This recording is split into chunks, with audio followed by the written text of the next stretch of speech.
Yang saya hormati Kepala Badan Informasi Geospasial, Dr. Rerum Naturum Muh Aris Marfai, dan Rerum Naturum itu bukan nama, Muh bukan singkatan. Dan kata Pak Antonius tadi, di BIG itu banyak yang AI itu, Marfai, Syawai, dan Rifai. Oh ya, baik. Yang terhormat, yang mewakili Menteri ATR, Kepala BPN, Pak Virgo, ini jurusannya geodesi. Geodesi itu seingat saya, filosofinya itu mencari kesalahan. Mencari kesalahan titik di muka bumi itu, biar pas gitu. Jadi kalau cara pandangnya Virgo seperti itu harus dimaklumi. Yang saya hormati semua jajaran dari BIG, kemudian yang mewakili Integrated Geospatial Information, UN, yang mewakili seluruh kementerian dan lembaga, para kepala daerah atau yang mewakili, dan hadirin dan hadirat, para peserta Rapat Koordinasi Nasional Informasi Geospasial tahun 2024. Assalamualaikum warahmatullahi wabarakatuh. Salam sejahtera untuk kita semua. Om Swastiastu, Namo Buddhaya, dan salam sehat. Sekali lagi, marilah kita naikkan rasa syukur kita kehadirat Tuhan Yang Maha Kuasa, Allah Subhanahu wa Ta'ala, sehingga kita bisa hadir pada acara Rapat Koordinasi Nasional Informasi Geospasial tahun 2024. Sebelum saya lanjut, izinkan saya sedikit men-share soal Indonesia 2045, karena sering dalam berbagai kesempatan itu dinukilkan Indonesia Emas 2045. 2025 ini yang tahun yang akan datang itu menjadi tahun pertama dalam rangka kita mendekati atau menuju atau mencapai Indonesia Emas pada tahun 2045. Sehingga kita berharap dalam 20 tahun ke depan kita sebagai negara Nusantara yang berdaulat, maju, dan berkelanjutan itu bisa mencapai paling tidak dalam ukuran keekonomian, dalam hal kesejahteraan kita telah graduasi dari middle income trap. Itu yang sering didengungkan. Jadi mudah-mudahan GNI per kapita setiap penduduk Indonesia pada tahun 2045 itu sudah mencapai paling tidak 26.000 US dollar per kapita, karena batas ambang dari GNI per kapita ini setiap tahun tentu naik. Kalau rata-rata 3,2% per tahun, memang sekarang 14.000, kira-kira sekitar 26 ribuan pada tahun 2045. Dengan demikian, mudah-mudahan kita bisa seperti itu. Cina hari ini sudah di 14.000, sudah mendekati batas ambang tahun 2045, dan mereka berharap mereka sudah menjadi high economy pada tahun depan. Ada 5 indikator atau sasaran dalam visi Indonesia Emas 2045 yang mencakup berbagai aspek pembangunan, sosial, ekonomi, budaya, lingkungan hidup, politik, dan tata kelola yang tentu harus kita perjuangkan bersama. Seperti saya sampaikan tadi bahwa ukuran yang pertama itu adalah GNI per kapita, dan bagaimana untuk mencapai itu, maka mesin pertumbuhan harus kita pilih, dan tentu saja kita berharap industrialisasi kita kembali akan memimpin mencapai 28%, dan mudah-mudahan kemaritiman kita bisa mencapai 15%. Karena apa? Karena kita berharap lapangan pekerjaan di sektor ini itu menjanjikan dan menaikkan tingkat pendapatan sehingga GNI per kapita kita itu bisa dengan angka antara 26 ribuan, jadi 23.000 sampai 30 ribuan. Dan pendapatan penduduk menengah Indonesia pada waktu itu kira-kira 80% sejahtera. Hari ini situasinya memang jauh berbeda sekali. Kemiskinan masih cukup tinggi dan kita berharap pada tahun 2045 kemiskinan kita bisa tekan. Dan juga yang paling penting adalah rasio Gini. Rasio Gini kita sekarang ini 0,377 dan kita berharap bisa lebih baik lagi. Seringkali indeks Gini rasio ini itu hanya kita baca saja dan selamanya kita hitung hanya sebagai simbolik bahwa tingkat pemerataan di kita itu kurang. Tetapi kalau kita lebih mendalam dari angka Gini rasio ini, kita akan dapati sebenarnya persentil setiap 10% atau 5% dari jumlah penduduk Indonesia situasinya di mana secara ekonomi. Kalau kita bisa lakukan itu, maka kita bisa mengerti dan memahami dan apa yang kita bisa lakukan, apa yang kita bisa bantu bagi penduduk Indonesia yang lain yang kurang sejahtera. Dan kita berharap karena knowledge ini menurut saya bagus kalau saya bagi di ruangan ini yang paling tidak kalau mengerti informasi geospasial itu berarti ngerti yang lain lebih baik juga gitu. Karena mengerti informasi geospasial itu sudah stepnya itu udah di atas gitu Pak Aris. Ya kan, kalau cuma ngerti informasi biasa nggak apa-apa nih, tapi informasi keruangan tadi istilahnya itu. Jadi mudah-mudahan itu bisa benar-benar kita rasakan. Karena kalau kita lihat dari sisi itu memang ketimpangan di kita masih tinggi dan kita melalui BPS, Badan Pusat Statistik, kita baru bisa menghitung Gini rasio itu berdasarkan pengeluarannya dengan angka tadi. Tapi kalau kita hitung pendapatan, wah, kalau pendapat di Indonesia banyak sekali, tapi kalau pendapatan itu luar biasa gapnya itu, ya. Jadi gapnya pendapatan di meja situ kira-kira berapa pendapatannya, di meja belakang lain lagi tingkat pendapatan ratanya, apalagi di luar gedung ini. Jadi luar biasa ketimpangan itu. Dan pada saat yang sama tahun 2045 kita berharap Global Power Index kita bisa mencapai 15. Dan yang penting juga adalah Human Capital Index. Human Capital Index kita sekarang itu kita kira 0,54. Ya, 0,54 artinya kapabilitas yang bisa dimanfaatkan oleh seseorang itu baru 54%. Kita berharap pada tahun 2045 nanti setiap orang Indonesia itu kira-kira kapabilitas yang bisa dimanfaatkan itu bisa mendekati 73%. Karena itu diperlukan pendidikan, vokasi, pelatihan, dan seterusnya. Satu lagi yang penting juga untuk pencapaian itu adalah bagaimana respon kita, tanggung jawab kita sebagai anggota bangsa-bangsa di dunia ini menyikapi perubahan iklim.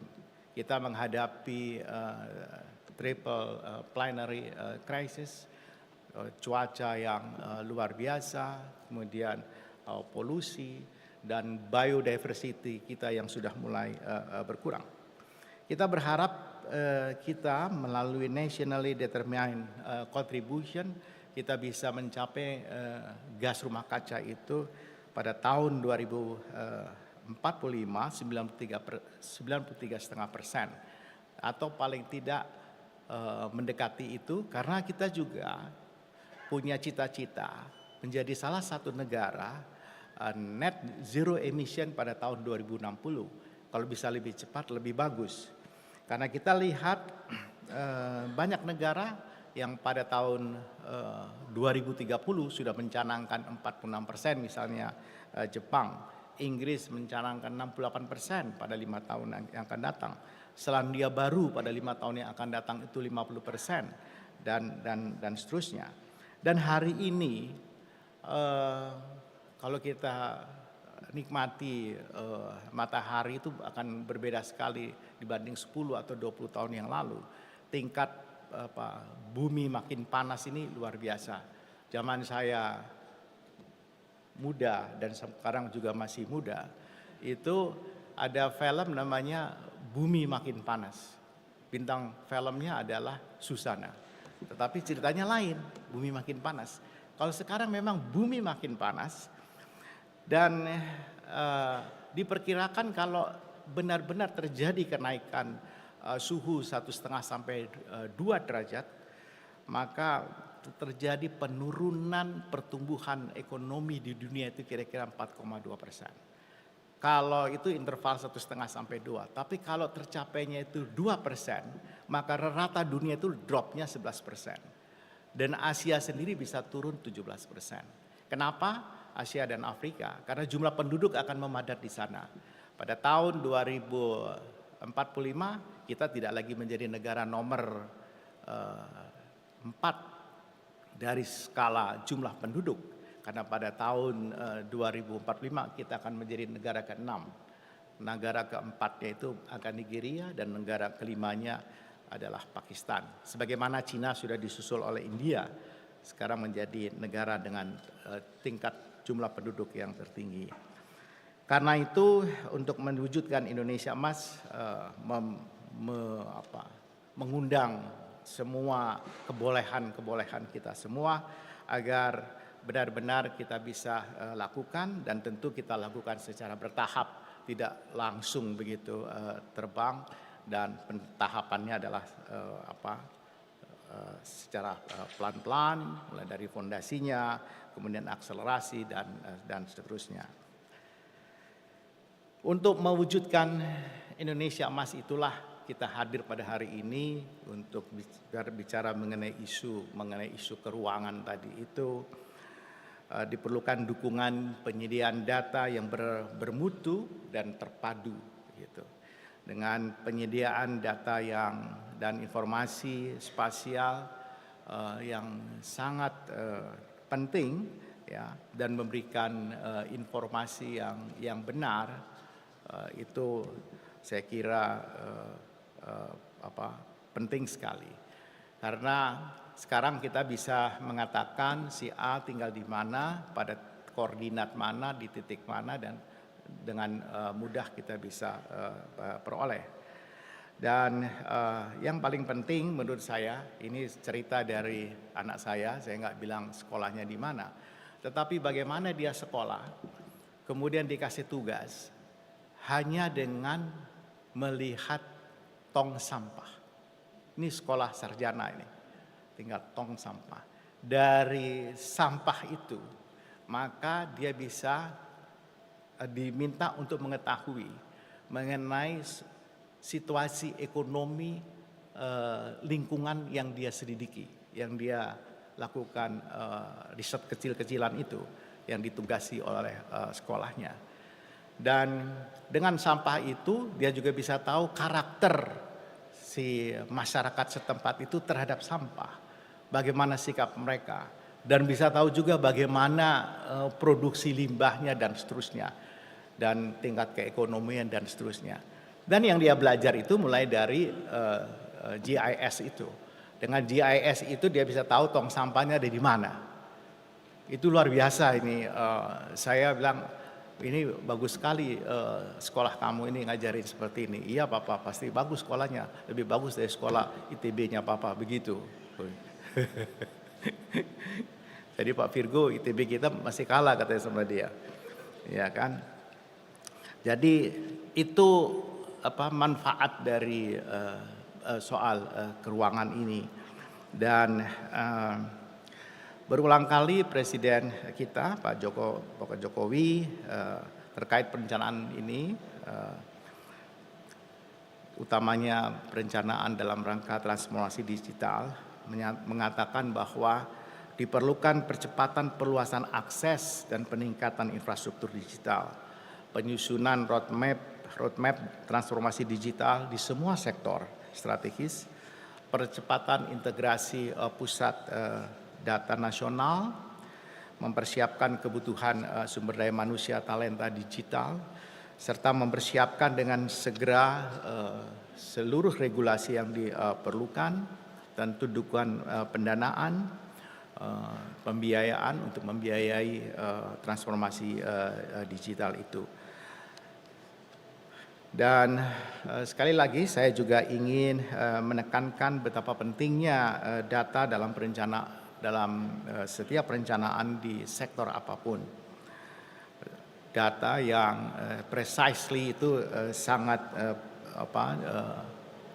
dibutuhkan, kemutakhirannya, keterpaduannya, mudah diakses, dan membawa manfaat untuk perencanaan dalam rangka proses pembangunan.